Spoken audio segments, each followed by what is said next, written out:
Okay, welcome everyone to our Empathy Cafe. I'm Edwin Rutch, and this is our Empathy Cafe on the topic of what is our topic? On how might Extinction Rebellion more effectively mediate, facilitate, and resolve conflict?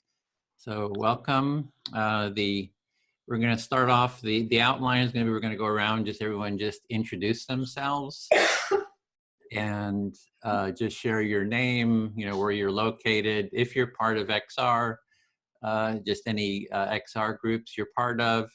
Then we'll just review the topic and we'll check and see if we need to explain the empathy circle process. If we do, we'll give a little intro to how the process works. And then we'll do our breakout rooms. I think it looks like we could have 2 groups. Okay. And so Carolina, do you want to call on people to just introduce themselves? I'll model it. I'm Edwin Rutch from San Francisco Bay Area near Berkeley, California. And see, I'm part of the XR San Francisco as well as the XR Empathy Circle work group. Mm-hmm. So there is a noise. Okay, let's stop it. My name is Carolina. I'm calling from Poland, Central Europe. I am a member of local XR group and also member of global support team, former IST. And I am a member of Empathy Circle team. And I will follow my screen. So next on my screen is Marianne. Hello, yes, I'm Marianne Schleinick. I live in Calgary, Alberta, Canada, and I am officially a member of XR, but I have had very little interaction with them in Calgary. Okay, thank you. Kevin, would you introduce yourself? Hello, I'm Kevin. I'm from just north of Toronto, Ontario, Canada. Member of XR Guelph. Recently started being engaged with the IST, I guess, which is now GST, Global Support Team. And my big interest is in Indigenous rights and Indigenous actions towards climate. Okay. Hello. Thank you. Grace, would you introduce yourself? I'm sorry, did you say Bill? Grace. Grace, sorry. Hi, you guys. I'm Grace. I live in Southern California, and I am a member of Team Human. Okay, thank you. Tina. Hi, I'm Tina. I usually live in Vancouver, Washington, and I'm part of the Portland Extinction Rebellion crowd. And I'm also one of the Red Rebel Brigade there. And I had hoped to be starting the Extinction Rebellion for Vancouver, Washington, like a subgroup, but that is currently not panning out. I'm right now calling from Bremen, Germany, where I'm home with my parents because they're not doing so well health-wise. So that's me, but I'm here. Thank you. Ben, would you introduce yourself? Yeah, my name's Ben. I'm from Sheffield in the UK, and I am part of the Sheffield XR group. And yeah, that's everything, isn't it? Thank you. James? James would. Yes, I'm James. I'm in Syracuse, New York. There is no active XR group where I am as far as I know, but I'm supportive of XR, the mission, and have been exploring ways that I might want to be involved in XR online through the empathy work, and I've been doing other non-XR related empathy and support network work online and in person. Thank you. Marta. Hi, I'm from Portugal, but living in Cork, Ireland, part of regional and national groups here and part of the empathy session. Thank you. Bill? Hi, I'm Bill Filler. I'm here in the San Francisco Bay Area. I'm part of the Empathy Circle team, and also I'm taking the XR facilitation training. Thank you. Back to you. Okay, Edwin. thanks. Martha, I was noticing there was a lot of background noise in your. Yeah. Do you have like Sound a is very bad. Yeah. Just wondering if you have like headphones or anything like that that might help. It sounds like it's picking up a lot of the computer noise. Okay, so next we wanted to just review the topic. Bill, do you want to just read that or ad-lib it or whatever Sure. about our topic today? I'm all about ad-libbing. Okay. So we're exploring now, it's how do we resolve conflict within XR? There have been several high-profile conflicts that have arisen, and people have, I've watched several mediation attempts and things like that, which I thought personally was a good start. But obviously, if we're going to cooperate, we as a species have to come together and know how to deal with conflict effectively so then we can act effectively. So that's the topic today, conflict in XR, how to resolve it, how to deal with it. Of course, you can then also say or talk about whatever's just kind of working you at the moment. There are a lot of things, I know, coronavirus and other things that have come up, and we welcome that input as well. Okay. Okay, thanks. So next is just checking who needs sort of a primer on how to do the empathy circle. If everyone's comfortable with doing the process, we can skip that. I know Grace. The only person I don't know is Tina. Have you seen the process, how it works? 9-minute intro video. Okay, okay. No, that's probably enough. So that's the basic process. So you'll just watch it and you can kind of pick it up pretty easy. So I created 2 groups. The first one, does your audio, everything work, Martha? I thought you could facilitate one. Let's see, I'm not sure. Is this better? No, it's not too good, no. I mean, I can facilitate it in the first group. And Carolina or Bill, do you want to Sure. do the second one? Bill, you do the second? Okay. Okay, that's fine. So I think we're ready to go into the groups. I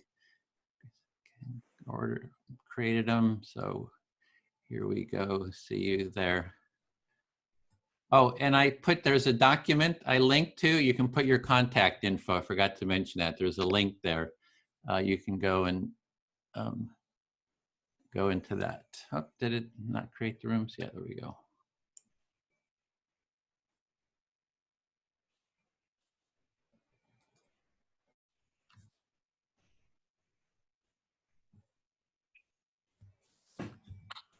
Okay, so we can start. We're going to have 5-minute turns, and forgot to put the stopwatch up here. I can keep time. Would you like me to time them? Oh, would you? Yeah, if you have a little sign or something you can put up this. Yeah, I'll just, I'll show you my when the time's up. Okay. I've been speaking. Thanks.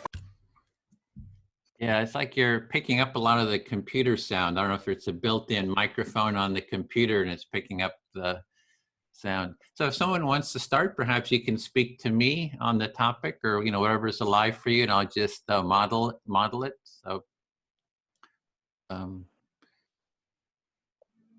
whoever wants to start. Thoughts on conflict in XR, coronavirus, whatever's up for you.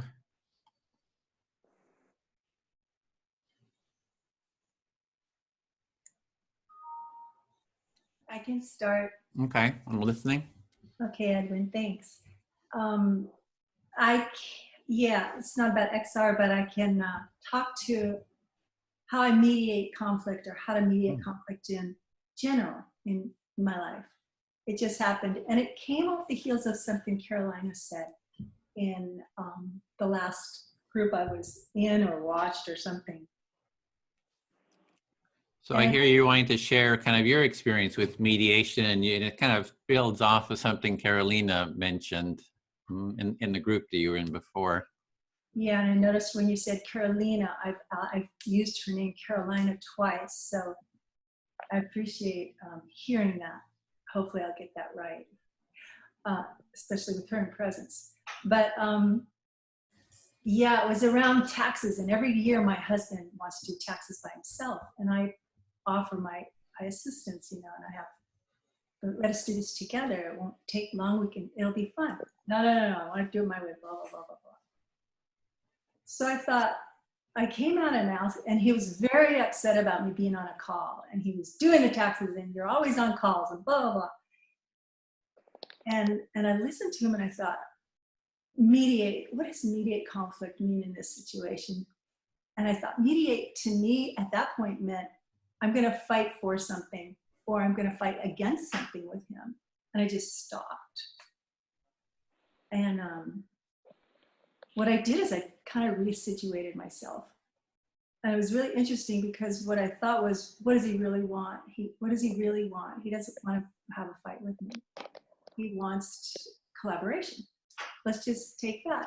Let's just take that in mind. Yeah, so that was interesting. I'll just stop there. Okay, so what I was hearing is you had a sort of a conflict with your husband about whether to do the taxes together or separately, and initially you thought of, well, this is a battle, I have to fight, you know, sort of to kind of, you know, to solve this, you know, to solve this problem. And then you sort of stepped back and thought, no, I just have to really see what's important to him. What is it that he's really wanting? I think you were identifying collaboration as something that he wanted. Yeah, right. It was like I was taking different positions. I was repositioning myself in the conflict, in the rising conflict. And yeah, so that's right. And so I asked him, let's just stop for a second. And what do you really want right now? And he just paused, he stopped, and it was brilliant. He said, I want you to help me do the taxes. I said, great, let's do it. But we had so much fun. So you sort of resituated the situation. You actually asked him, like, what is it that you want? And he actually turned around and said, yeah, I want you to work on this together and collaborate. And so when you did, you really enjoyed it, and I just had fun doing it. So yeah, exactly, Edwin, that's right. And the last piece here, and then I feel like I'm really heard by you, so thank you. The last piece is that a real appreciation came for this group and this process, and Carolina, and how she sort of lit that fire for me to take it in a different way. So you have some real gratitude for this group as well as for Carolina, who kind of set you in this direction, lit the fire for this other approach to dealing with conflict. Right. Yeah. Okay. Thanks, Ed. Okay. Sure. I'll speak to Kevin. I'll do my best, Edwin. Okay. Yeah, recently I've been seeing the real need for this group in that I'm seeing a lot of different conflicts kind of arise, and people have been reaching out for mediation. So I'm pretty excited about the possibility of what we can do to support XR with conflict mediation. So you're seeing, and sounds like you're quite excited by the fact that you're getting some more traction, and there's more people reaching out and looking towards this process, and you're excited by being able to hopefully get more traction as well within XR. Exactly. So XR Santa Cruz, California has reached out, and I'm doing a process with them. So I start off by listening to all the parties, and then we're going to bring them together in an empathy circle. And then I'll be promoting sort of an ongoing empathy circle practice, in XR Santa Cruz. hopefully they'll sort of incorporate this into sort of their DNA. And I just see that as a whole process that we can support local XR groups with, you know, coming in, maybe build a team. We can help a local group. We can listen to the people. We can bring them together in empathy circles. You know, I call them restorative empathy circles, and then sort of set them up with some tools going forward. That was a lot, but. Well, I need to get better at it anyway. So, you've recently been working with XR Santa Cruz, and you've done an empathy circle with them where you were, I guess, the active listener for the whole group, and you feel that that's a pretty good start, and you're hoping to be able to actually use maybe the Santa Cruz as a template or a model to be able to roll it out potentially on for more groups. Yeah, it's like out of this group, we can form a team to help other groups. You know, we can, if we can get everyone trained in this process, we can be like a team that's, oh, we have trouble in this, you know, local group. Well, let's call the empathy, you know, circle team. They'll come in and help resolve, you know, conflict and actually help set up a process, and, you know, so, and just kind of lay out all the different steps. Plus, to have some case studies would be great. You know, like Santa Cruz, they've actually agreed to have so far to have the different calls recorded. So we'll have a sort of a case study with calls, examples, and I think that'll be really, really good too. So you're seeing, or your thoughts are that, you know, if you had a team of people, that you'd be able to almost disperse people towards other, or potentially offer up almost a facilitator to other groups, that maybe I might be one that could be of service, so that if another XR group, maybe not Santa Cruz, but another one was to reach out and was to looking for some support, that you would that there would be a group of people that you might be able to draw from to actually put one facilitator, if you will, in a new environment, in a new XR group, to help them go and learn the process. Yeah, so I feel pretty excited about the possibility. It seems like it's a real tangible, constructive thing that we can, you know, help, you know, support. Plus, it sort of spreads the empathy circle practice, which is part of our, you know, mission mandate as well. So I sense that you're excited by all the hard work that you've done is finally now starting to propagate, and you're hoping, you're looking forward to how that can continue to accelerate. Yeah, I feel very heard. Thank you. I beat you to it, Martha. I feel fully heard. I saw Martha. Oh, I'm down. Yeah, thanks.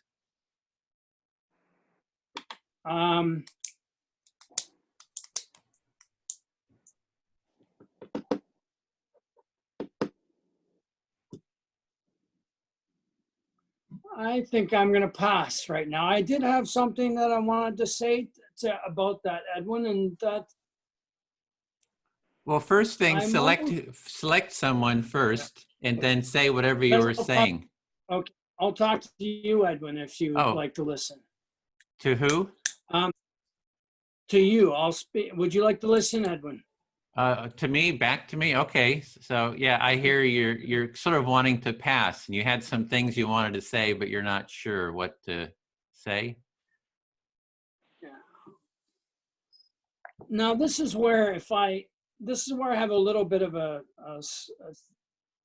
challenge with this process, is that I want to ask you questions. I feel like I want to ask questions on your input, and sometimes it's difficult for me to wait that whole time frame.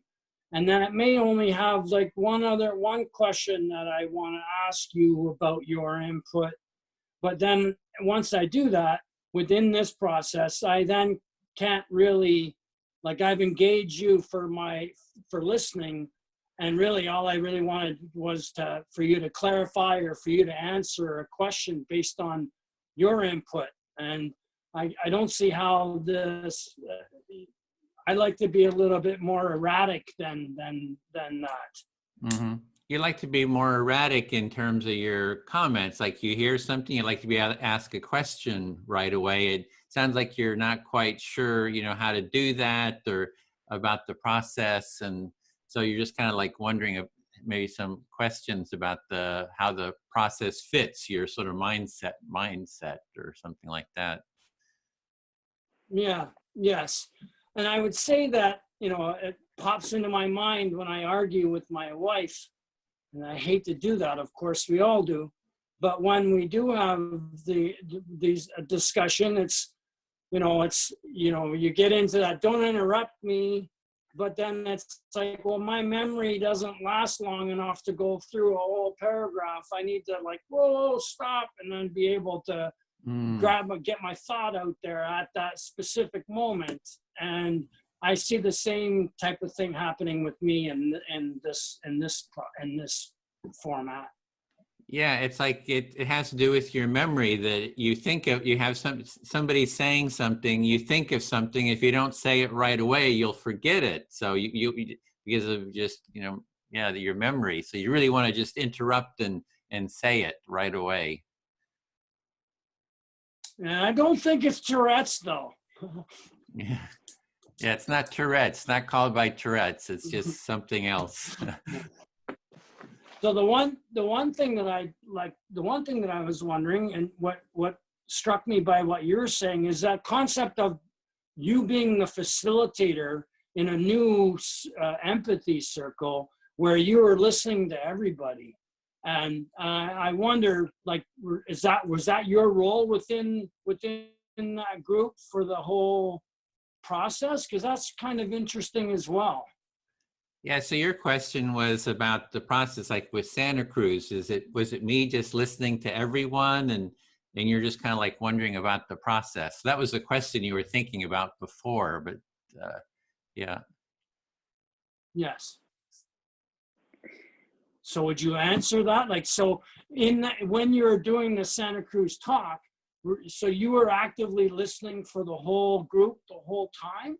Yeah, just so to kind of model it and get everyone's in the flow? Yeah, you'd really like to understand what I did and how I did it, and would like some clarity about that. If I just listened to everyone and kind of helped everyone kind of get into the flow. So you're really looking forward to getting that answer. Do you feel heard, or is there more? Correct. Yes, I feel heard. Okay. Well, I'll speak. I feel heard, but now I need an answer. Yeah, you feel heard, but you want an answer. So I'll speak to Tina. Is it? Okay. So the way that it works with Santa Cruz, right now I'm doing what we call pre-circles. So for a conflict, I listen to each person separately and give them like 30 minutes to 60 minutes just to listen to them about the conflict. I don't share anything. All I do is listen. I say, tell me about whatever is up for you, and I just model listening.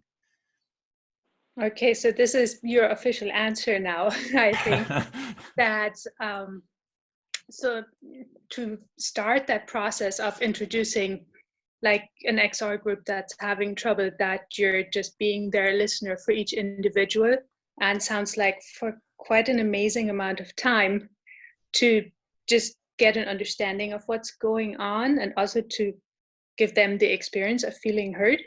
That's exactly it. Because in a conflict, there's a lot of tension. People feel they aren't feeling heard.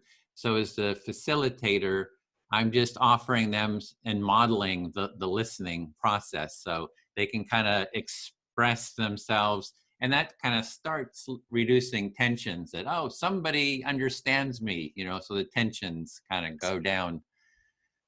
Yeah. So you're being the first person who kind of steps down of the high emotion and just takes on what's going on rather than counteracting with their own emotion to kind of get the ball rolling, so to say. Exactly. Yeah. And then once I've heard everyone, we'll bring them together in a group, and then they'll do empathic listening like we're doing here, turn taking.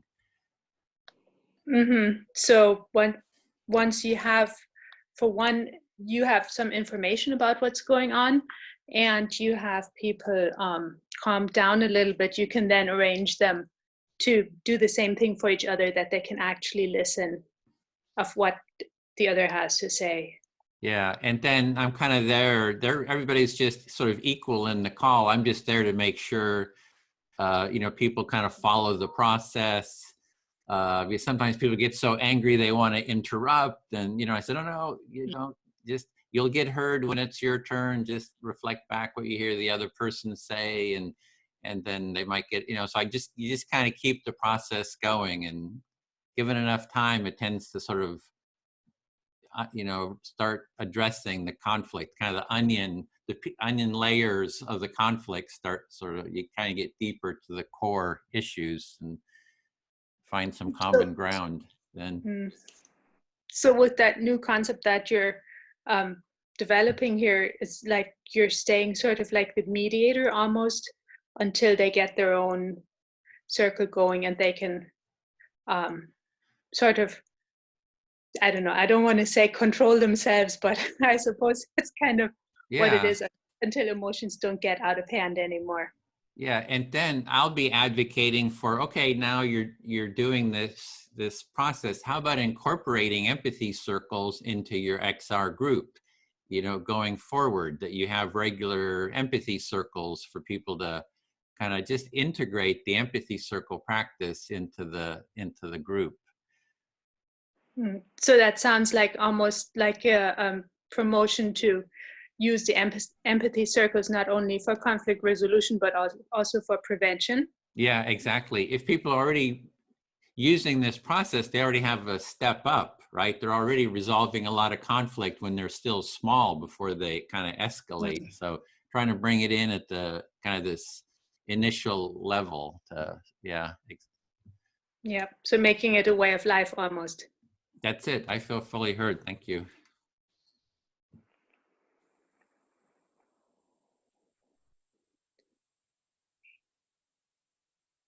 So it's your turn to select someone, maybe Martha, who hasn't, listened or spoken yet, would be good. Okay, and I got to say something? Yeah, it's your turn. You have 5 minutes to speak about whatever's up for whatever comes to mind. All right, Martha, here it comes then. Are you ready? Yeah, go for it. Okay, so I think I would like to talk about some conflict I've seen with XR, and it kind of almost coincided with my first starting with XR. And so this was conflict that had developed and escalated before my time, so I wasn't involved or didn't observe how it happened. Yeah, so you want to talk about a real lived conflict that was there with XR already when you joined. So it was there before you, and so. Yeah. Yeah, and what I found, so I'm a Libra by star sign, and I don't know if that has something to do with it. So I found myself very much trying to understand everybody's side and wanting to mediate, because at the end of the day, we're all good people and we're trying to achieve the same goal. But it seemed really difficult to have people step down and listen. Yeah, so your nature is to see the various sides of the people holding conflict and see the commonalities and what we've got in common. And that's really what's difficult for people, you think, is stepping back and seeing it. And you think that might be related with you being a Libra. Yeah. Right? Mm-hmm. And yeah, so I'm just kind of baffled by this phenomenon that I see, that people let their own hurt sort of get in the way, and conflict just escalates because nobody has it in them to kind of step down first and listen first, almost. Yeah, you say you see that a lot, that it just escalates because people don't have that capacity of calming themselves, taking ownership, and just looking at it before, instead of getting upset, to actually see and ask and listen. Yep, that is very much how I wish conversations between other people would sometimes happen. They could just, take a step back. And I'm very much hoping from this call here to have some other insights maybe on how to, help that to happen. Yeah, so for you, it seems natural, this way of looking and seeing that there is an option. There's a very simple option of taking a step back that others aren't doing. And so you're hoping that by being in this call, you sort of get insights into, how to help others see it as well. Yep, very much so. Thank you for hearing. Grace, will you listen to me, please? I'm listening, Marta. First of all, I'm a bit worried about the technology here. Because I'm in Ireland and we are isolated at home now, everything closed because of the virus and all of that. And when I brought things from work, I forgot the camera of the computer. And so I'm using, a new setup, and there seems to be this noise. And, I'm going to be at home with this equipment for 2 weeks, and so I'm a bit, So you're feeling a little discombobulated with the new equipment you have, bringing home this, that, the other, not having what you normally have. And also with the virus and the work change, being at home.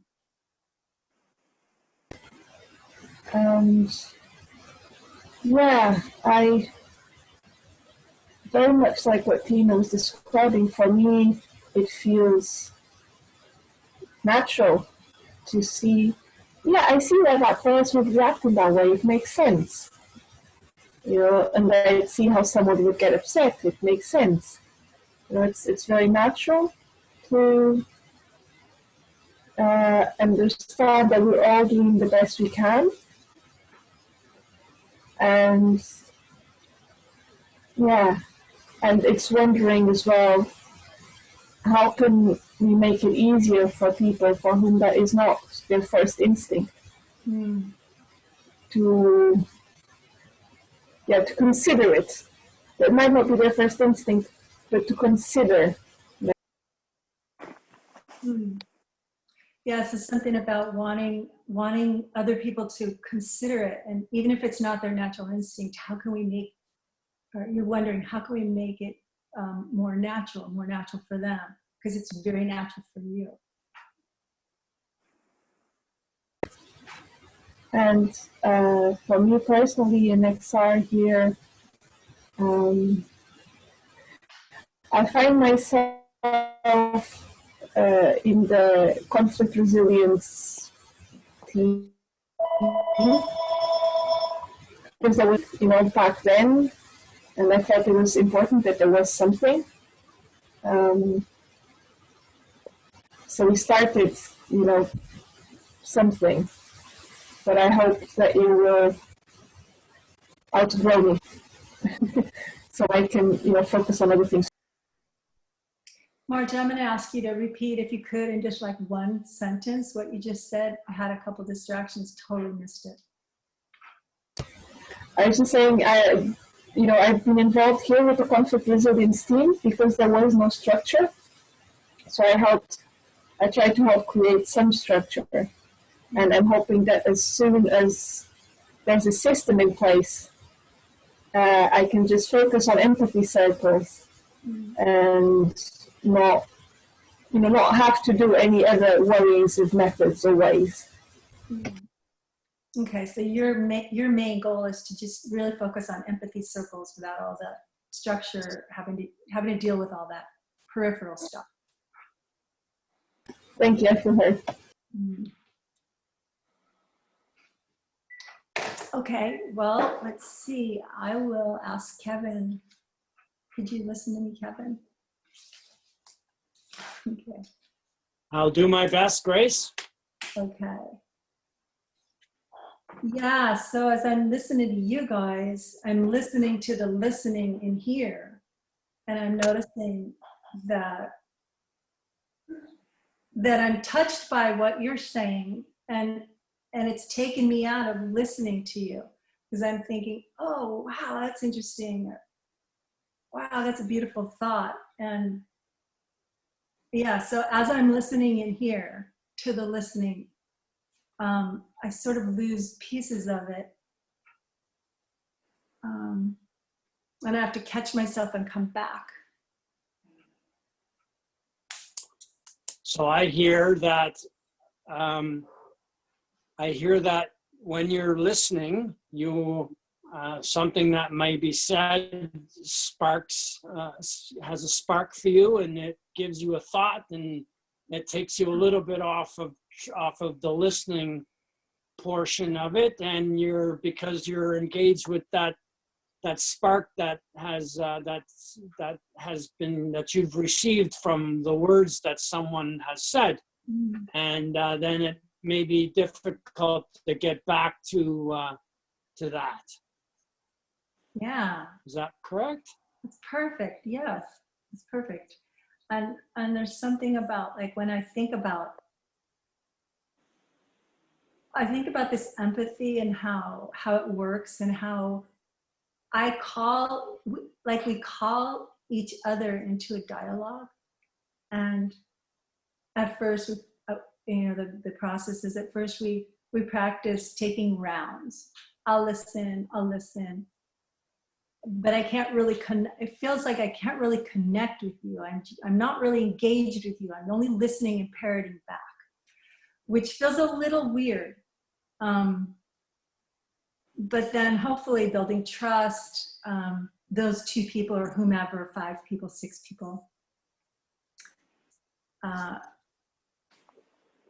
can go to the next step of, instead of intersecting monologues, can go to the next step of actually engaging. Like, Kevin, you being able to just quickly ask Edwin, hey, just for clarification. And then it's still Edwin's. It's still in Edwin's court. That kind of thing. Yeah. So the feeling that you're getting is that you'd like to almost, I don't know if I can say this, Edwin, almost, it's very similar. If I can say I'm very similar, I have the same thing, in that, listening is one thing, but you're lacking that little component that you would like to be able to have, that little interjection, and then, but not to derail the whole process, but just to be able to have that little input, so that it's more dialogue and a little bit less passive listening. Yeah, right. So sometimes I feel like in these processes, I've done 2? Sometimes I feel like I'm kind of sitting on the most ragged edge of it. I'm sitting on the ragged edge of this thing. And do I grab a mask and fake it? Or do I unzip and go into something deeper that will pull you more into me? Or is this just a practice to remember somebody's words? I hear you say that this is not necessarily the passive listening portion of it, may not be your preference, in that to sit there and to listen, you are essentially have a mask, and that mask is the process that you're forced to hide behind, and you're not really able to spark an added component to that discussion, or when you're listening to someone, because you're not able to interject, you feel that you're not able to potentially open up more of that thought process that you're hearing at that time.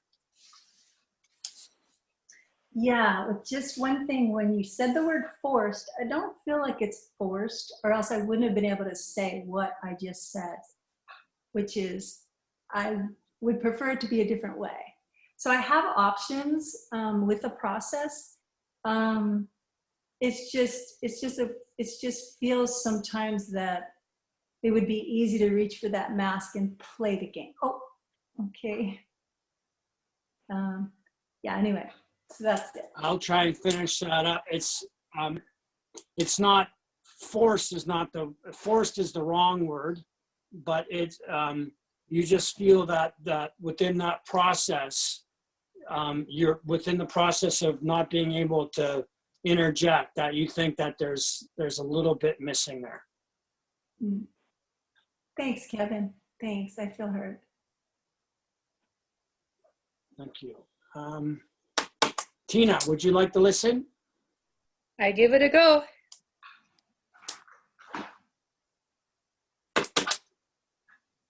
The thing that comes to my mind is listening to learn versus listening to respond.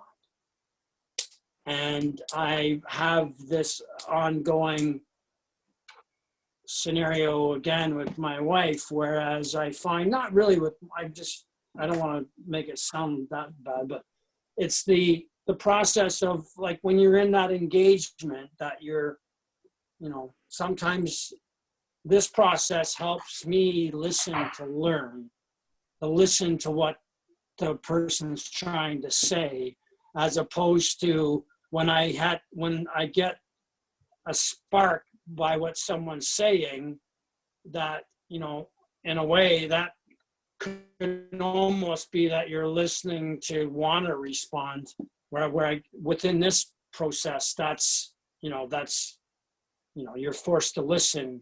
And I think that's a really good process. Yeah, so you're pointing out the nice difference here between a regular conversation and more the empathy, because usually if two people have a conversation, the person who's listening is kind of waiting to get a response in from their side, versus with the empathy listening, it's not about what we have to say, but about what the other person is saying, and that we want to know what the other person is saying versus how do we want to, what's our opinion on what the other person is saying. Yes, yeah.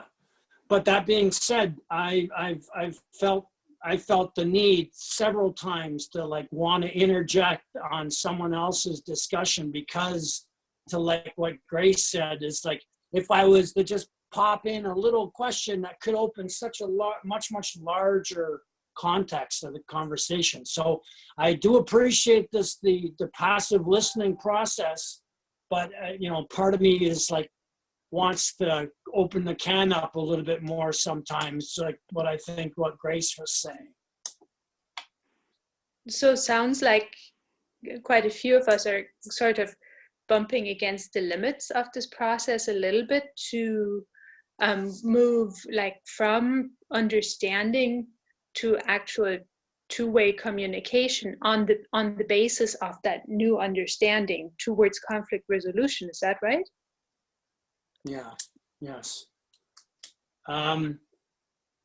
Very interesting about this process, and I highly recommend it. I don't know how I'll be able to get it out to everybody, but I've recently been on a Zoom call that's done, but it's done with an Indigenous elder, and it's their traditional longhouse, it's called.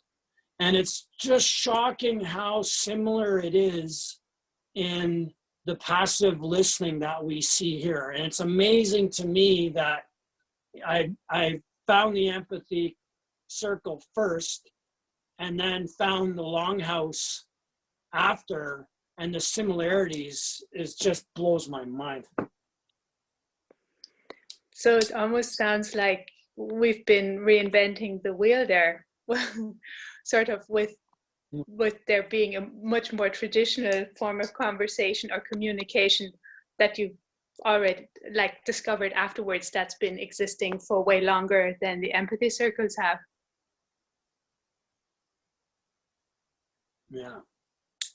Yeah, I'll try and put it in the text so that there's some record of it, but I'll try and put the gentleman's name. It's an amazing, it's just to see it being done from an Indigenous person. It's just like, Edwin, you got to see it. You have to see it. I think about you when I was watching it, I was thinking about you frequently.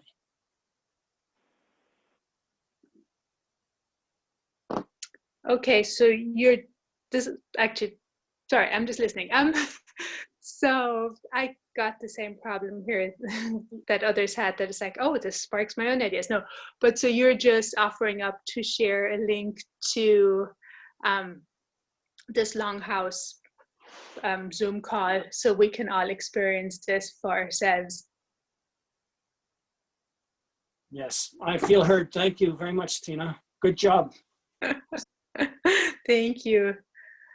All right. Let's see.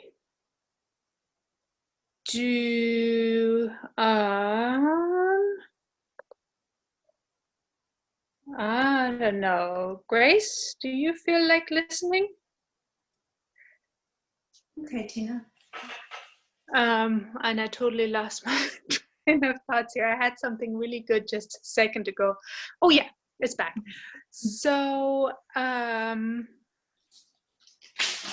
was mentioning how this Longhouse communication works with or amongst Indigenous people. And this is another thing that I would just like to share is, sorry, I'm waffling a bit here. So especially with XR America, the fourth demand and the emphasis being on Indigenous people leading. This is something that sits on me quite a lot. Yeah, okay, so Tina, you're interested in what Kevin's talking about, the Longhorse communications in terms of how it might link up with the fourth, I'm not sure, with the XR fourth demand, and how they might live together somehow. More so that it sparked kind of my thought going to the fourth demand, because I just feel the urge to vent on this a little bit, because clearly I am in full agreement that yes, Indigenous people on the forefront of what's going on should be leading and should be heard the most. And I'm just wondering, how can we make that happen better than it is happening? Right, so you think that the Indigenous people ought to lead, that they are the leaders and that they can do a good job, and you're wondering how you can have that happen with the fourth demand, or somehow involved. I don't know what the fourth demand is. Yeah, so so my conundrum really is, and that's part of where the conflict in my group I think came from, is that that a lot of XR is white people, and I'm just hoping or searching for a way, like how can we reach out more to have more Indigenous people who are closer to the land and know a lot more than we do. How can we get them involved?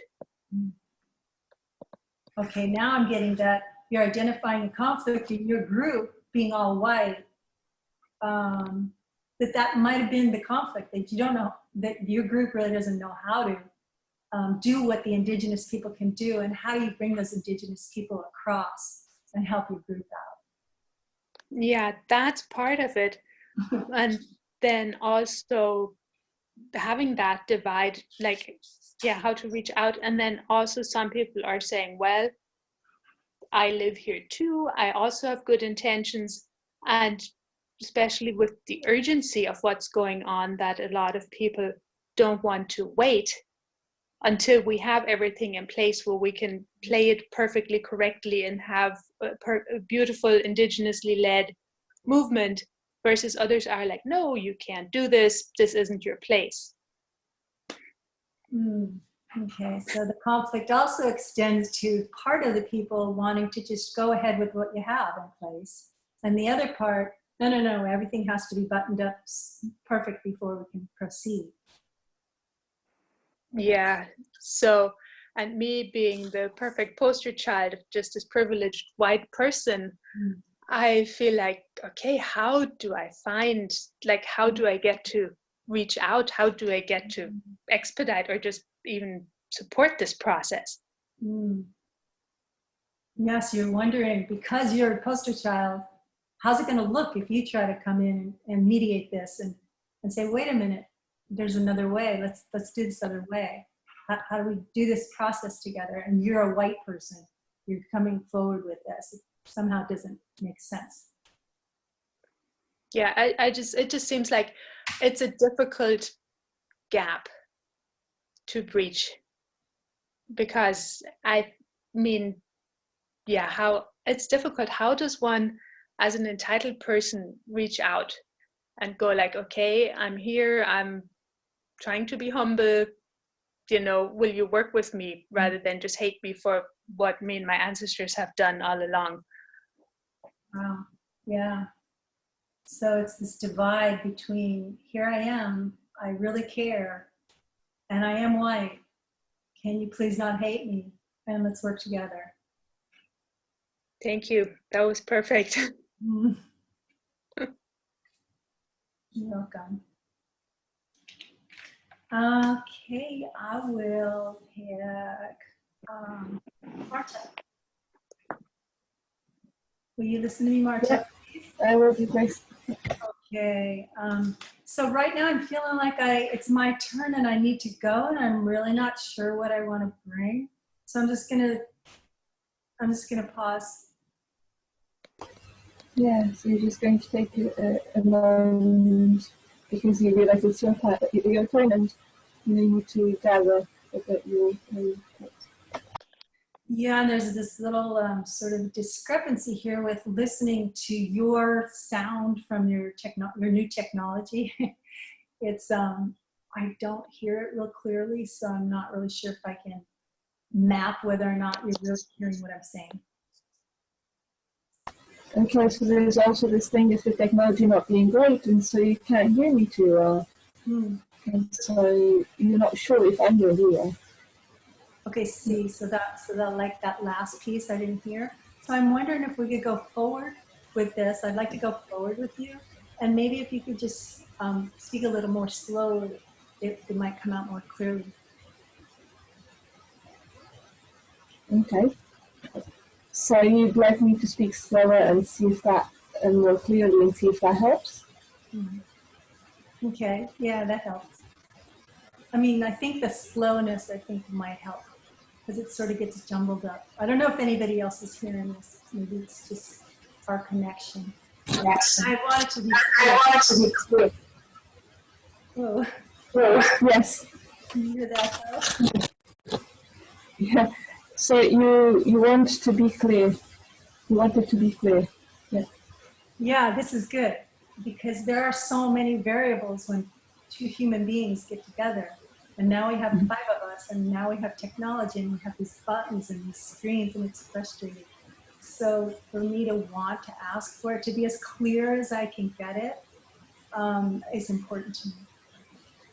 Yeah. So there's all these layers and variables beyond just us 5 people. And it's important for you to get it as clear as possible. Yeah.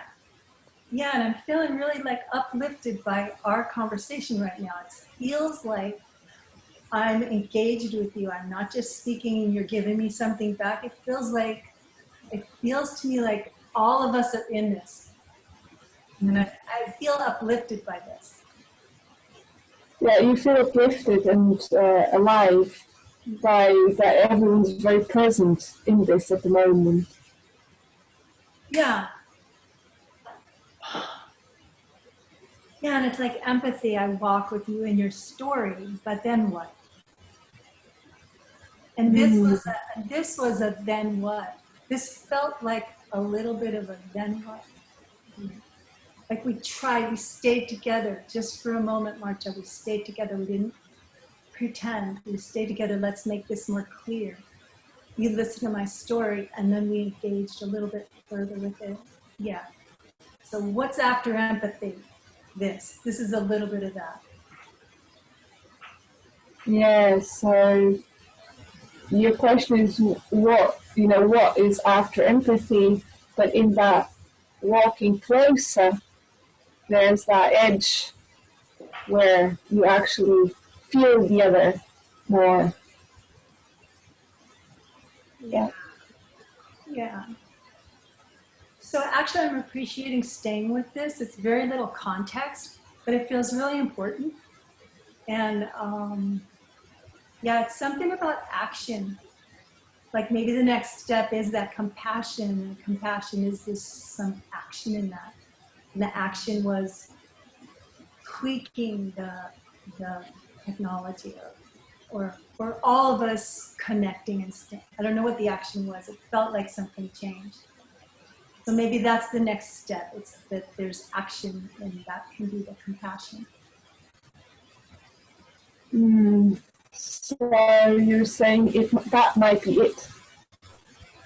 The compassion that comes might be what comes after empathy, that comes out of action. And that's just the doing of it together. Right. Yeah. Like there has to be some sort of action involved with it. Yeah. Yeah. Thank Just you. beyond the words, some action together. Yeah. Thank you, Marta. I feel heard. Thank you. Thank you. Edwin. Listening? Will you? Yes. I'm happy for Grace to name that, because it's something that I've been trying to name recently. What is that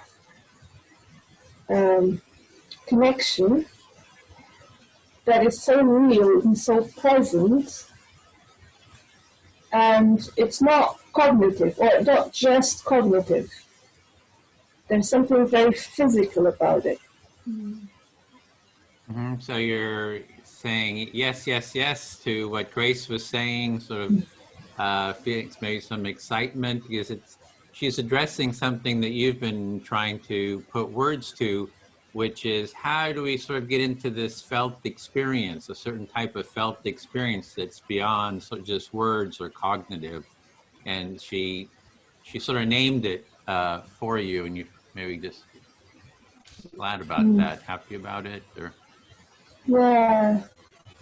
I mean, in society, people are very generalizing and comfortable with silence and comfortable with discomfort.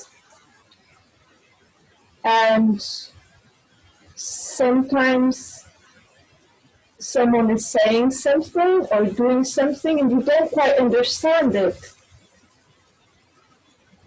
But instead of staying present with it and being difficult, I'm not going to let go, there's something here, I did not understand it, or there's something here, it's uncomfortable. And just seeing that and saying, this is important, I'm going to give it my attention, let's stay here, we move on and disregard it as if it didn't matter, as if it wasn't important. So what I'm hearing is in general, you feel people have a kind of live within a level of discomfort. And if someone points out something that they don't understand or doesn't quite make sense to them, and kind of stay with it and try to gain some kind of clarity or understanding around it, the people see them as maybe difficult, but you're seeing sort of the importance of staying with that and someone really trying to get that quality of clarity or understanding about something. Yes, and especially when it's mutual, or when people, it's a brave thing to do. And so when people do it together, it's quite magical. Okay. And yeah. Oh, so if in a relationship, if there's some kind of an issue or a topic, and everyone sort of stays with it to sort of work through it and address it and face it to sort of resolve it, that there's sort of a magical quality to that approach. Yeah.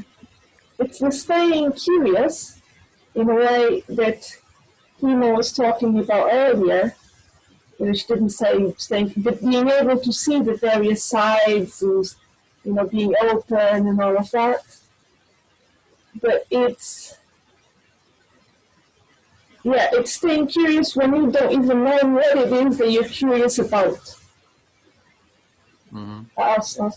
Yeah, so maybe there's something, maybe a tension or some kind of a conflict that's very subtle and it's sort of beyond your sense of awareness, and you can have sort of it sounds like you value this state of, staying with it, even though it's beyond your awareness, some subtle feeling, and sort of addressing it and staying curious about what it means and sort of, digging into it or unraveling it or something like that. Thank you, Edwin. Okay. I guess I'll speak to Tina. I'm all ears. Yeah, so I was hearing this desire maybe from Grace about going somehow deeper, with the empathy circle process, that if you're just focused on reflecting, it's maybe just the words, and how do we really go deeper into into our relationship? How do we have a deeper relationship, I think, between us? Okay, so you're touching down on kind of the vibe you've been, or from what Grace and others have said, on how we're sort of feeling the limits of the empathy and wanting to go a little bit beyond that, going beyond the hearing the other person and more actively engaging with them. Yeah, and I think it's not so much the limits of the empathy, it's if you want to go deeper, right? You can say anything you want. It's like there's no limit, there's no political correctness. It's really, for an empathy, for to go deeper in empathy, you just have to open and share more of what you really feel, and somebody will be there to listen to you without judgment. So hopefully over time, not being judged, having a space that's all yours, will create a space for more trust and sort of an opening, of deeper, for deeper feelings, basically. So it's an extension of the empathy circle rather than going beyond it. It's just making it bigger and better. That comes with the trust and with the listening. Yeah, it's so I guess that's, and how do we do that? Is there any things that we can do? One thing is maybe just naming a felt experience. I find it's like, what am I feeling in the moment?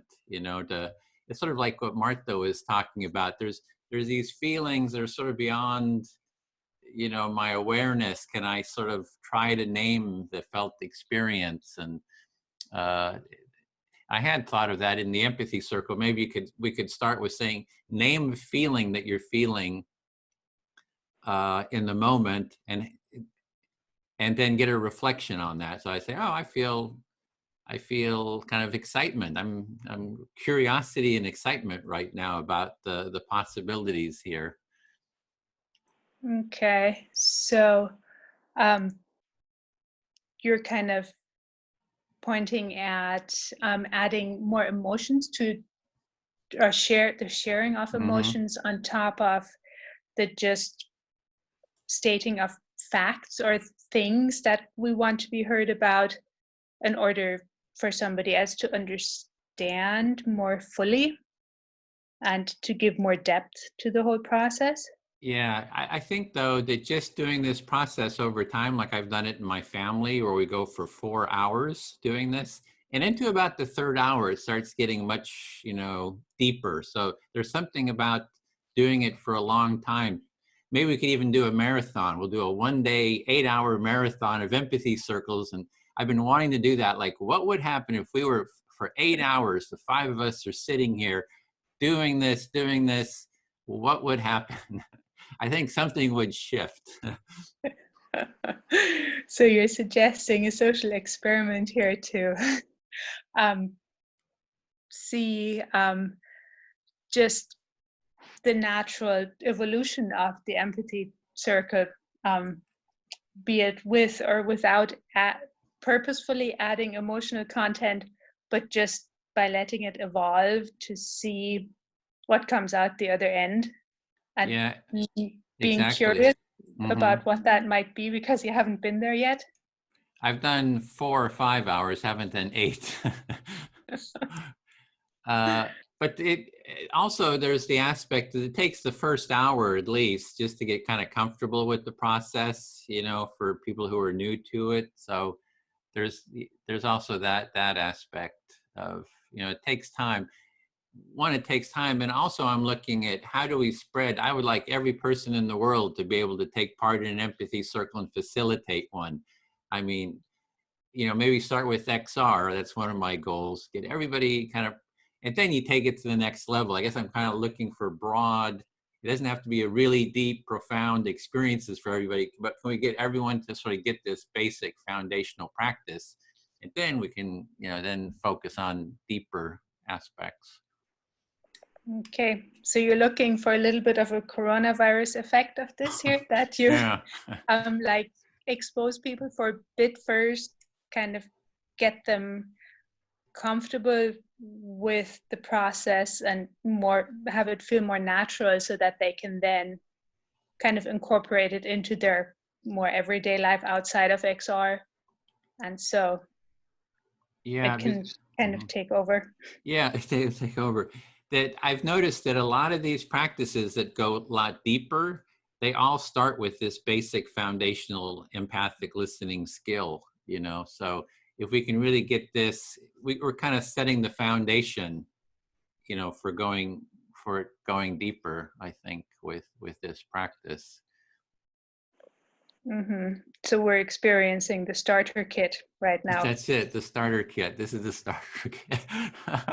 Exactly. I feel fully heard with the starter kit. That got it.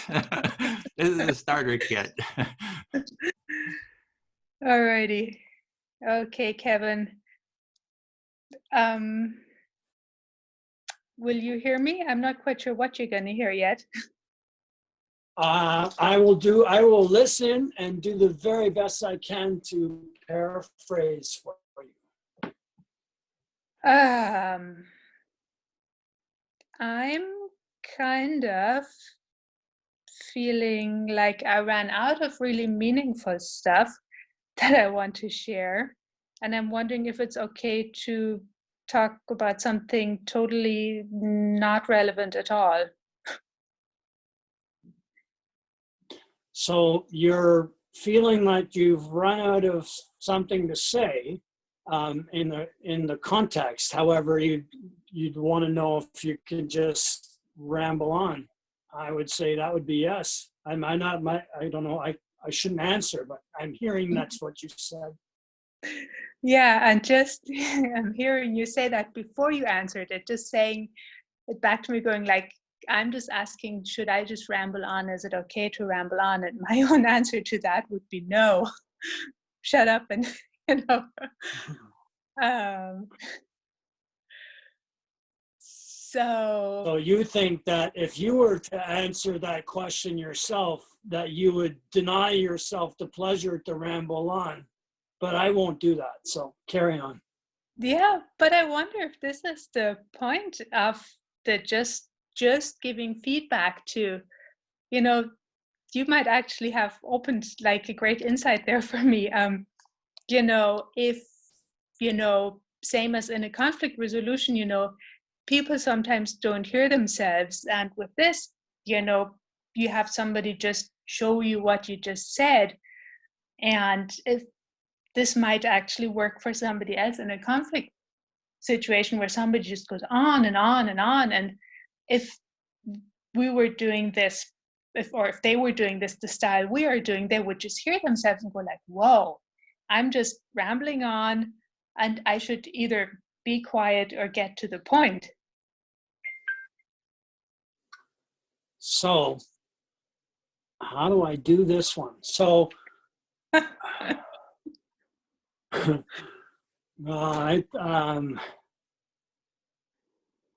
I'd hate, it's terrible that I'm unable to paraphrase, especially considering that you said that I opened something that was meaningful and I gapped on being able to repeat it to you. I'm sorry. That's okay. Do you want me to put it in different words? Yes, please. Okay, so the big meaningful thing that you mirrored back to me is like, so for example, I was just going to waffle about the difference in quality and chocolate between what I had last week being over in the States and what I'm having right now. So clearly that has nothing to do, or very little to do, with what we're doing here. And it's just like filling a gap and waffling.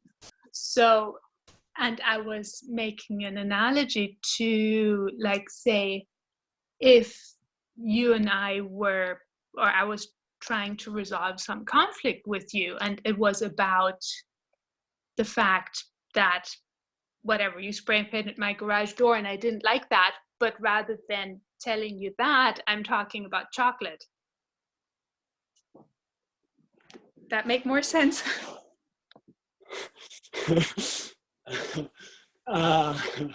Well, I hear you say that. Had I not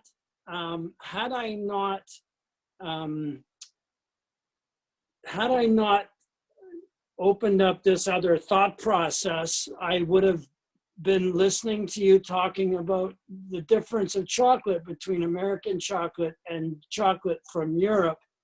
And I almost wonder if I had shut up, it would have been easier for me to paraphrase that than what I had, than what you're saying otherwise. Yeah, but no, I think this is quite beautiful in a way that, you know, we have this, I mean, you know, that we can even openly say, hey, we're totally not getting the point across here, and that's okay too. But I want to thank you very much for even just giving me this like aha moment, even though I seem to not be able to mirror that back to you right now.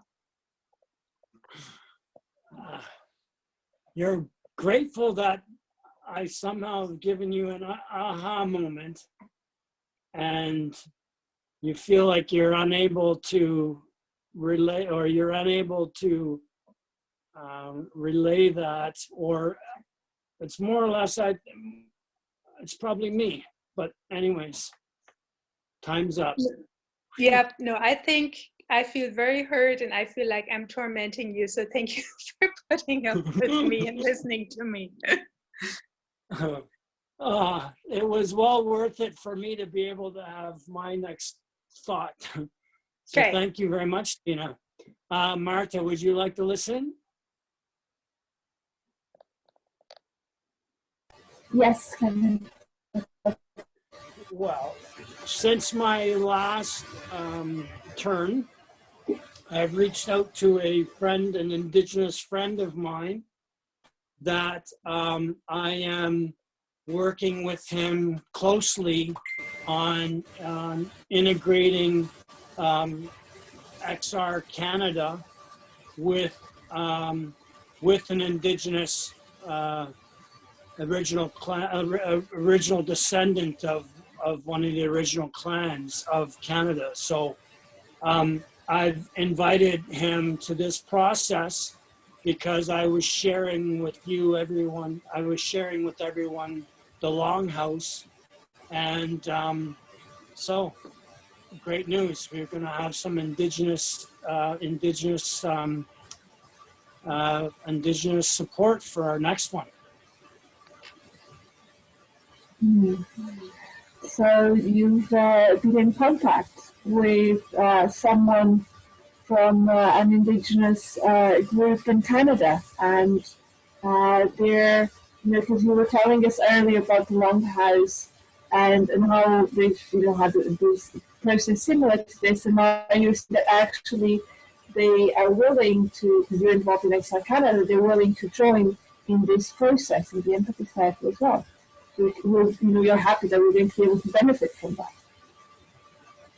Yeah, I'm over the moon. I'm excited because I've followed XR from the very, very, very early, and I know that that there is the intersectionality that is lacking within XR. So I'm so excited because XR wants to be an international organization. It needs to be an international organization. And for that to happen, it needs to be more inclusive of the Indigenous peoples in every continent.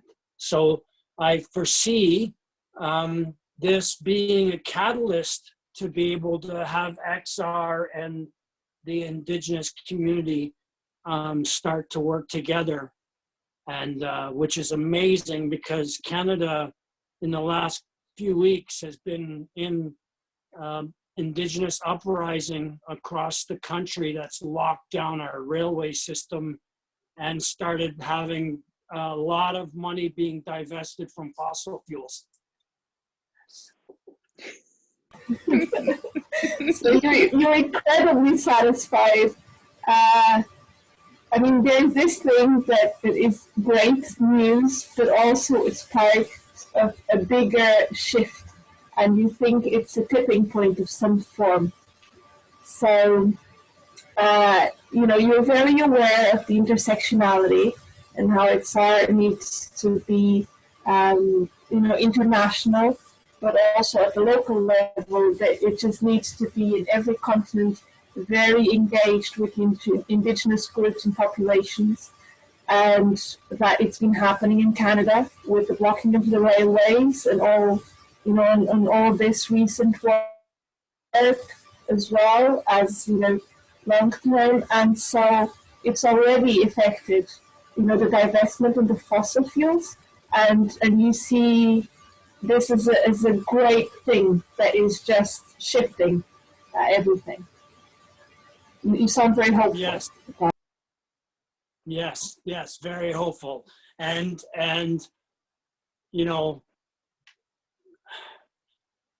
Bradbrook talks about spiral dynamics, and I get the sensation, not just for me, but I even get the sensation from my Indigenous friend, that this global consciousness, this shift in spiral dynamics is actually, it is happening. It's among us right now. We are part of it. Yeah, so you're naming that there's this, Bill Bradbrook would be one person mentioning it, but you also know this through your friend, your Indigenous friend, that we are now, in this moment in time, part of the shifted consciousness, spiral dynamic.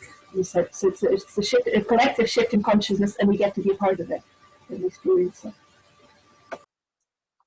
Yes, and in that trajectory, or in that same thought process, you know, we are seeing an international quarantine. And I've been saying online that an international quarantine is really just a sister of a global general strike.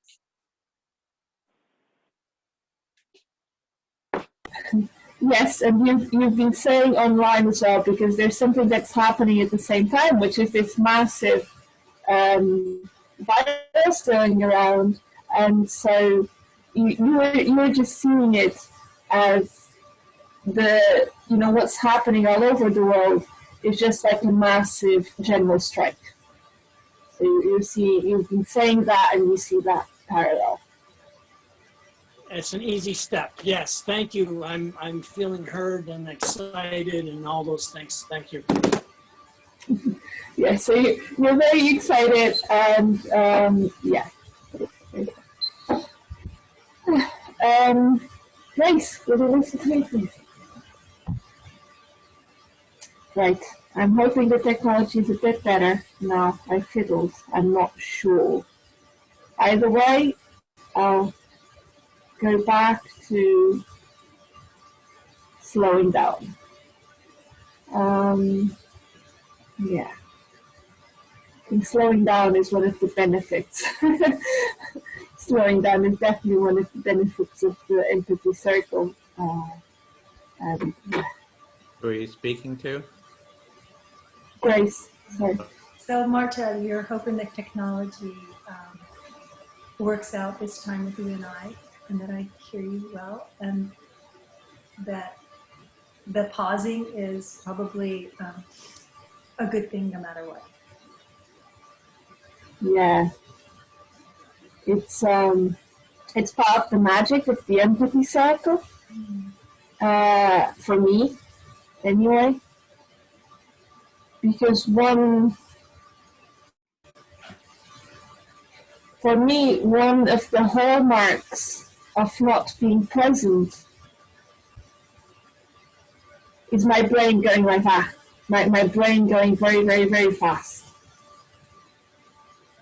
And so when I slow down, I get less cognitive and more present. Yeah, so when your brain is buzzing, you're in quick mode and you're not present. You don't feel present. And so part of the magic of these circles is for you when things slow down and there's space between the words. And with, Kevin was saying, I was very happy to see Kevin in my circle today, because we had been in a circle some weeks ago, and we had spoken of these indigenous cultures, and it's just so good, even if I'm not there, to hear about it. That as a movement, it might not be me physically, but as a movement, we are connecting in. Right, so you feel really happy about Kevin speaking about something he was speaking about 2 weeks ago, and you haven't seen him for 2 weeks, but now it's picking up pace, and you feel like, wow, the movement's really, really spreading. It's making its mark out there. It makes you happy. Yeah, and I've heard of it from Joanna Macy's work. The elders, the knowledge that we've forgotten, and yeah, and it's this. It doesn't matter if it's me who is connected directly, but it matters that we are a bit like a mycelium. That somehow we can all roots connecting, or it doesn't, and with my work with XR as well, it doesn't, sometimes something needs to be done, and it does not matter if it's me doing it. It matters that it's done. Yes, I'm hearing kind of a reverence in you about all of us, the elders, the Joanna Macy, everybody coming together and forming this mycelium, this root system.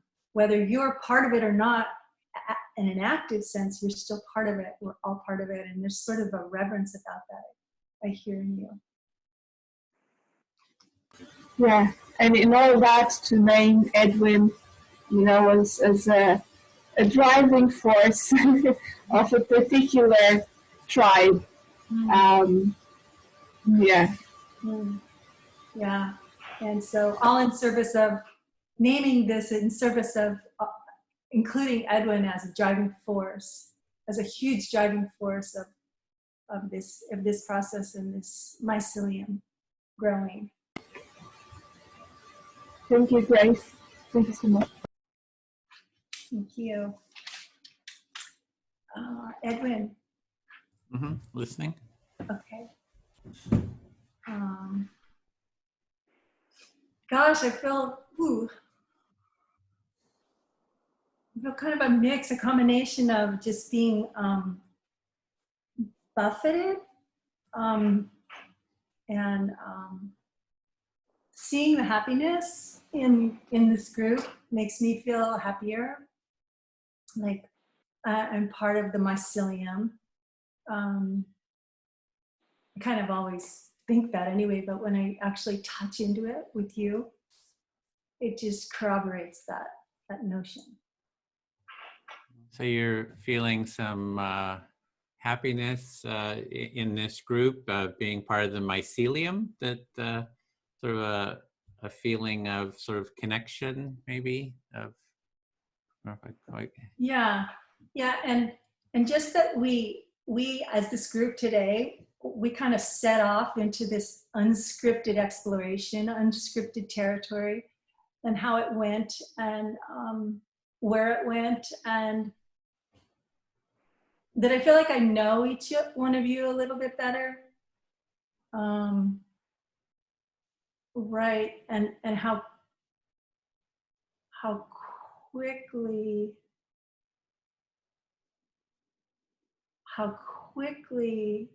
it's weird. It's almost like how quickly things can show up, and then they can appear and then begin to disappear right away, and I have to come back and don't go away, grasp it back. Mm-hmm. Oh, so this is like an unscripted, just an unscripted discussion here, exploration, and you're just noticing how something can arise and then kind of quickly arise, quickly disappear, and you're sort of observing the nature of how we're relating here, and just sort of trying to name your experience of it. Yeah, that's right. And there's a curiosity there, and there's a levity, and there's a sort of a playfulness. And I feel like you really picked up on that with me just then, so I feel like you really heard that. And you naming that helped me see, yes, there was that too. Yeah, so you're sort of identifying this playfulness kind of aspect to it, and just having me sort of name it kind of helped sort of, maybe bring it out a little, maybe just be more aware of it or sense into it. Right. Yeah. I kind of want to say something about the XR. Like I'm not part of it. I have toyed with jumping into the fray of it. And I actually feel a little surprised with the stories regarding the amount and severity of the conflict in it. And like, do I want to rush into it?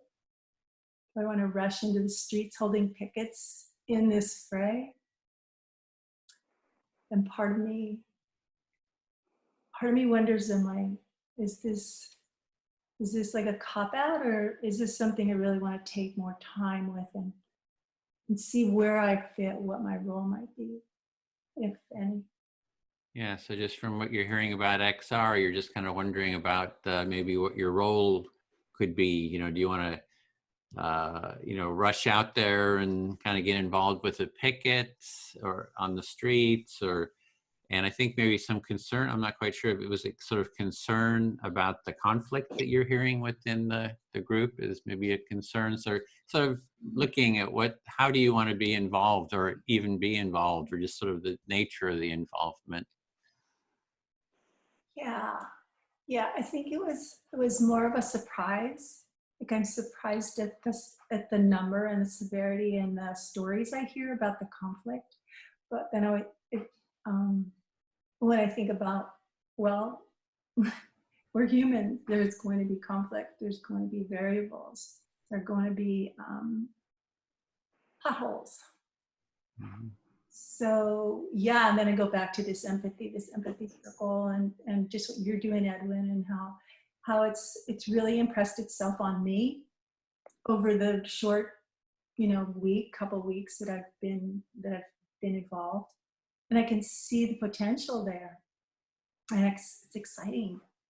Mm-hmm. Exciting. It's like I almost want to dust off I said I wanted to dust off my teaching credential and get back in there. Mm-hmm.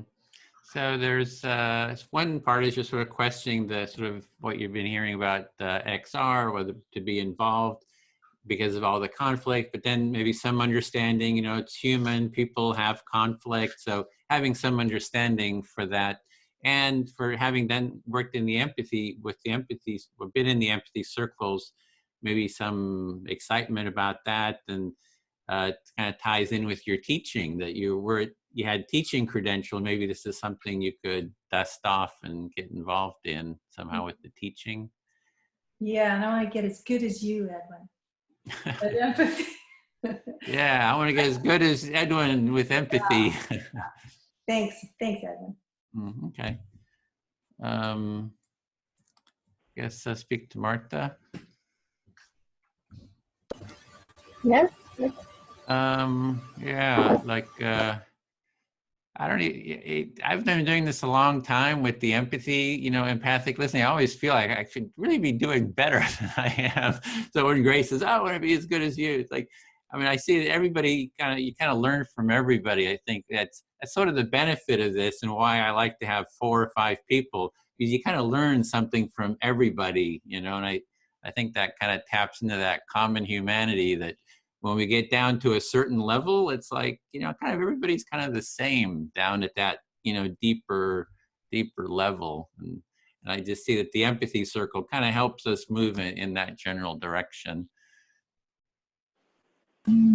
Yeah, so you've been doing this for a long time, and you feel like everyone adds a little bit, and that's why you like having 5 people, because you can learn a bit from each, and you feel like you get better over time, but you don't feel like you've got somewhere.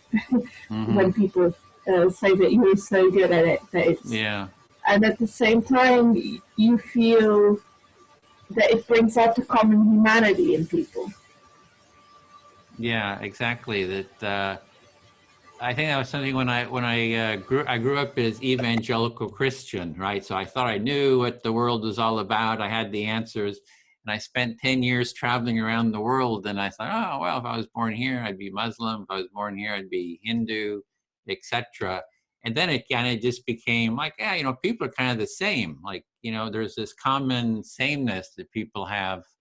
And I think that's what the empathy kind of relates for me, is that really, it's really, wherever we are in the world, there is sort of this common humanity. And if we can kind of listen to each other, that this is just a little crutch to kind of help us listen to each other, basically. Yeah.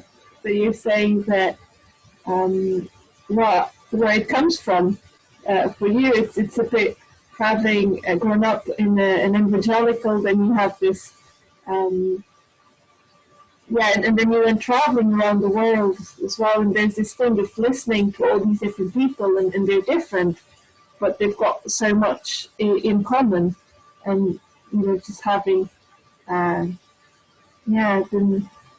bringing all of that together. Yeah, it's like you go, or in any of those countries, there was people who were kind and, generous and warm-hearted.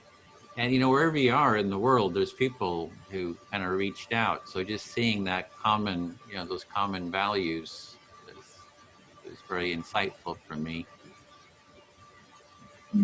Yeah, during your travels, you just saw that no matter where you were, humans behaved very much similarly. And that was an insight. Yeah. And so the one thing that does come up for me, I think about a lot too, is how do we deepen these empathy circles, and it's kind of as a facilitator, one part is kind of the more open the facilitator can be, it kind of can set the tone. So I'd like to get better at being sort of open myself, something I share something, I think, am I just being too intellectual? Am I just thinking things? How do I tap into my own felt experience and be more open and transparent? Because it kind of will help set the stage for kind of the experience going deeper. So, and I think part of that might become I'm trying to get better at sort of noticing my own felt experience. What's happening in my body, and how do I kind of name that? I do feel a little bit of tension because I have this responsibility, and I get really, I really take my responsibility seriously, and it causes me some tension, and I go, okay, well, that's part of how I'm feeling. So yeah, so you've been wanting to allow the empathy circle to go a bit deeper and wondering how to go about that, and and you feel like the facilitator has quite a big role in it for you, because you're modeling this way of being, in whatever the way in which you say it and name it. It takes people maybe to that level of depth, and you're wondering how that can be done, and for you personally, you're thinking, well, how do I do it from the cognitive to the more you think in the physical sense, to pay in attention to what you're feeling physically, that might give you cues to go deeper. yeah, and for me, what you're calling cognitive is more sort of a controlled feeling in the head, right? There's sort of a control of the feelings to kind of suppress them and kind of stay focused. So I think for me, that's maybe what, when you said, I don't really use the word cognitive, it's trying to identify what does that really mean in terms of the visceral felt experience. Yeah, so it's about, you wouldn't use the word cognitive, but it's more that it's happening in the head, the thinking about it, and the controlling it, and the explaining it, and you're wondering about this more visceral sense that comes from somewhere else. Yeah, I notice the feelings in the head, and I say, well, how do I get into my body? And it's like, oh, breathe. So I kind of sense into the breath, and that kind of helps me get into a deeper other part of my body. I just noticing that as I said that. Yeah, so you're thinking about actually breathing into your body, and how do you lower and expand the attention that you're giving to your body.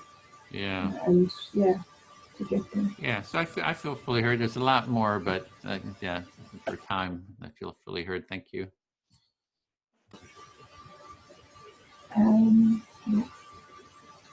So, Tina. Yes. Go ahead. I even forgot the time.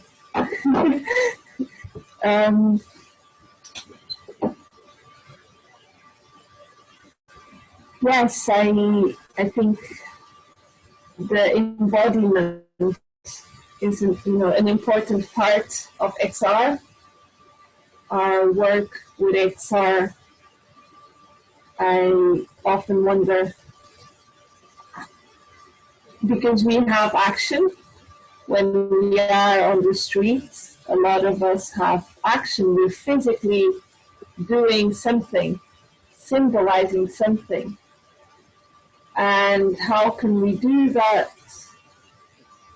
not from the head, the thinking space that made the decision to be there, but how can our full body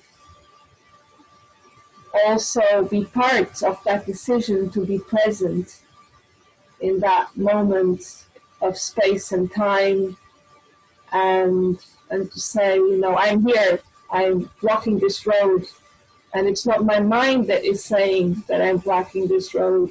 My whole body decided this is the right thing to do.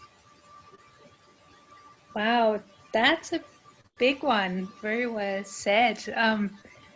So you're pointing out, like, seems like the need for being a rebel to be more comprehensive than just our kind of thoughts and values, but to embody our action, to be like fully present rather than just putting our body there, but inhabiting our body fully and consciously as we're there doing what we do, in order to, I suppose, maximize like our outcome and also the effect we have on others. Yes. And I feel a lot of XR people are already doing this, but we're not necessarily telling those stories. So you're feeling there's kind of a disconnect between what a lot of us are already doing, you in particular, that you feel you have this knowledge and this intention of being in the actions and the protests with XR, embodying XR fully with not just your conscious thought, but with your whole being. But it feels like it's more difficult, or it's not quite coming across to people who see you. I think the connection might be bad. Yes, to the first part. The second part, there are actions where people are doing it already, but what we tell the newspapers or the media, so the story that goes with the action, does not yet name this embodiment. So it's there, but we just haven't named it yet. So, for example, we'll make it easy. For Women's Day, there was, I think it was in London, women, maybe 20, took a bridge. They closed the bridge and they stood on that bridge, just one single line of women, and they had nothing on their top. They had their, chest exposed, and on their chest, it had things like rape, like violence, and so on. And they just stood there and chanted. And it was about the indigenous women that are already experiencing the worst, but instead of explaining it, they use their bodies to be there and sing and do it. Okay, so you feel like that action that the women in England did on the bridge, where they used just more the presence and the image of their bodies with just some simple words written on them, rather than like more their voice and their kind of brains more scripted language, that might have been a start of how to get across, like using the whole body to be part of the to be part of the protests, and how to reach out to more people on a broader or on a deeper level. Yes, it was not the first, but it was a good example for me. Thank you, Tina. Thank you. You're welcome. Okay, so we're coming to the time. I'm going to close all the rooms. We'll be going back to the full room. I mean, hitting the close all room button. So we have 60 seconds, or you can kind of click on that link. So thank you everyone for this circle. Really grateful, enjoyed the process here, or the connection. It's one thing Yeah. that I do with fear and with hesitance to do things that I'm maybe not comfortable with. And I think when you're ready to do, like, either join XR, not join XR, you will know, and it'll be so. Yeah, so you'll be ready. You'll know if you want to when you're ready to join. So it's not to be pushed. Just go when you're ready, is what you're saying. Yep. Okay, see you on the other side. Okay.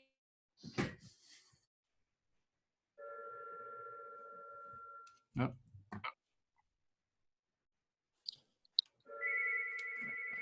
Okay, I'm gonna call.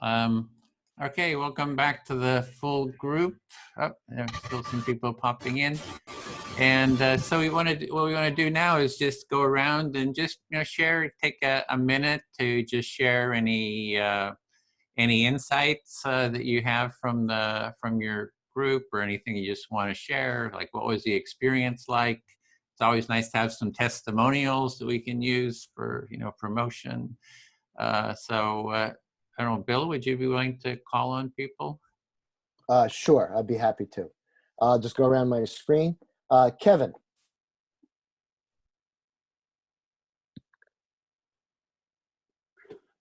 Great chat today. Amazing chat today.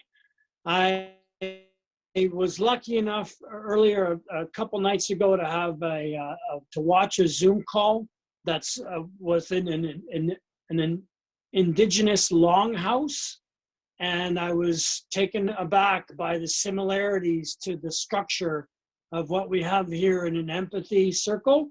And I'm looking forward to introducing one of my indigenous friends next week. So I'm really, really excited about that. So thank you. Great. James? Yeah, we covered some topics about the authority in this group, where the authority is. Is it in the theme that was given to us of what to talk about? Is it in Edwin? Is it in leadership? And just throwing around things around differences where and joining, and some people were talking about coronavirus, and other people were talking about structure. I was mostly interested in conflict and how we deal with conflict, not just in the whole XR, but here in this group, and wanting to think about that more closely. That's it. Okay. Marianne? I'm just reflecting on my many times of feeling frustrated because I use so many words and don't get to what I really want to say. There you go. Okay. Carolina?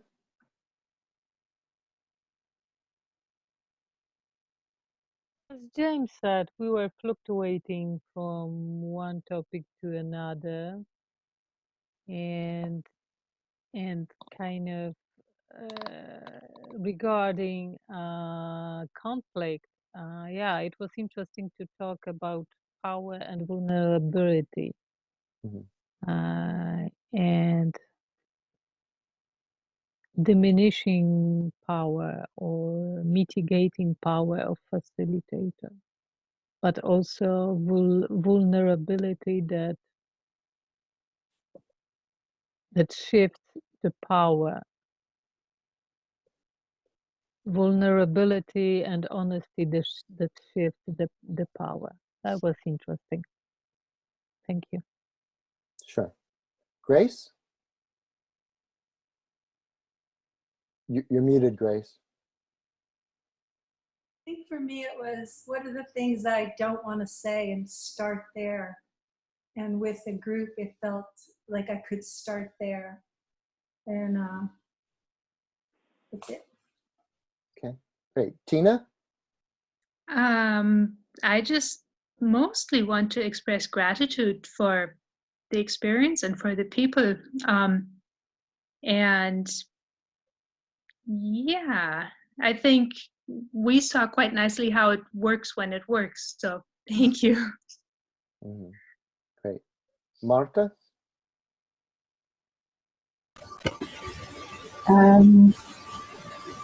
Yeah, feeling gratitude, and my technology was quite bad at times, I think, and how that in ways was a gift, because Grace picked up on that and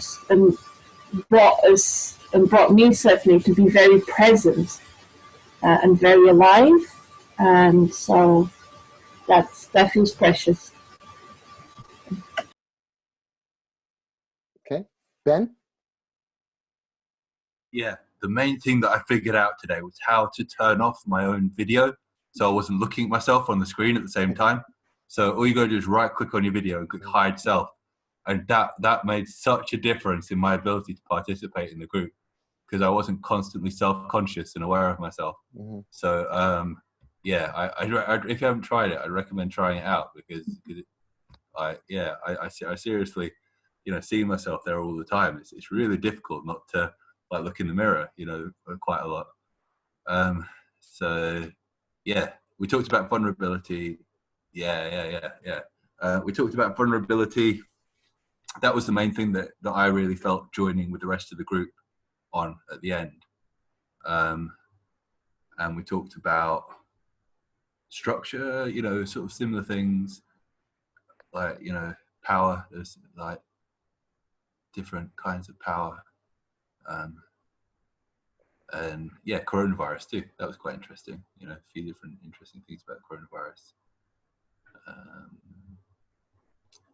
few different bits and pieces. Okay. Well, I have,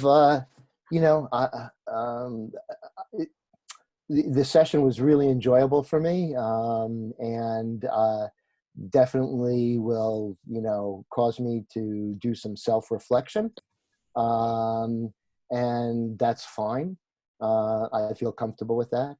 And the only one thing I'll say about vulnerability is that, we talk about one person being vulnerable and the other person not, and then the person who's not vulnerable has sort of like a hierarchical power over that. And I just say quickly that I don't believe that. I believe that if you're vulnerable with yourself, you actually get yourself stronger.